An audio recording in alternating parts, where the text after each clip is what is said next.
Ular raksasa sepanjang 15 meter pernah hidup di bumi. Mitos atau fakta? Sebagai bagian dari cerita rakyat, mitos selalu ada dan lestari secara turun-menurun. Meski seringkali tidak rasional, sebagian orang masih mempercayainya sebagai fakta di masa lampau, bahkan berlaku pula untuk kondisi di masa modern. Wujud-wujud abnormal yang dikisahkan dalam mitos pun, bagi segelintir masyarakat, diyakini pernah benar-benar ada di muka bumi. Salah satu yang paling melegenda, yaitu entitas ular raksasa. Keberadaan ular yang berukuran lebih dari kewajaran itu diduga masih menghuni pulau-pulau kosong, gua atau lubang-lubang besar yang ada di muka bumi. Ular tersebut sedang berhibernasi dan akan muncul di saat-saat tertentu, terutama ketika bumi sedang mengalami pergolakan dan gonjang-ganjing. Sebagai gambaran, di era modern, piton dan anaconda menjadi ular terbesar dan terpanjang yang pernah ditemukan. Dalam Guinness Book of Record tercatat seekor piton berukuran 7,67 meter menjadi ular terpanjang di dunia yang pernah ditemukan. Ular tersebut diukur pada tanggal 12 Oktober tahun 2011 dan diberi nama Medusa.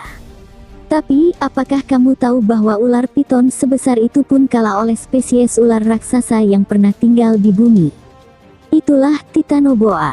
Keberadaan Titanoboa telah dibuktikan secara absah melalui fosil yang ditemukan oleh para ilmuwan. Pada tahun 2009, fosil Titanoboa pertama kali ditemukan pada area pertambangan di La Guajira, Kolombia. Berdasarkan penelitian, entitas Titanoboa pernah hidup di muka bumi sekitar 60 juta tahun lalu semasa periode Pilosen. Diperkirakan panjangnya mencapai 15 meter dengan bobot 1,2 ton. Meski secara tampilan, Titanoboa tidak jauh berbeda dengan anaconda yang merupakan salah satu ular terbesar di dunia yang masih hidup saat ini, ular raksasa Titanoboa ini memiliki cara melumpuhkan mangsa yang berbeda. Jika anaconda biasa bertarung dengan melilit tubuh mangsa, Titanoboa lebih suka melakukan kejutan. Ular ini seringkali melakukan satu serangan cepat dengan gigitan yang mematikan. Lantas, mengapa Titanoboa bisa tumbuh dan berkembang begitu besar? Selain karena lingkungan yang masih alami dan jauh dari intervensi buatan manusia, wilayah Kolombia dan Peru pada periode Pilosen berada dalam kondisi yang sangat panas dan lembab. Iklim semacam ini membuat reptil berdarah dingin seperti Titanoboa tumbuh menjadi sangat besar.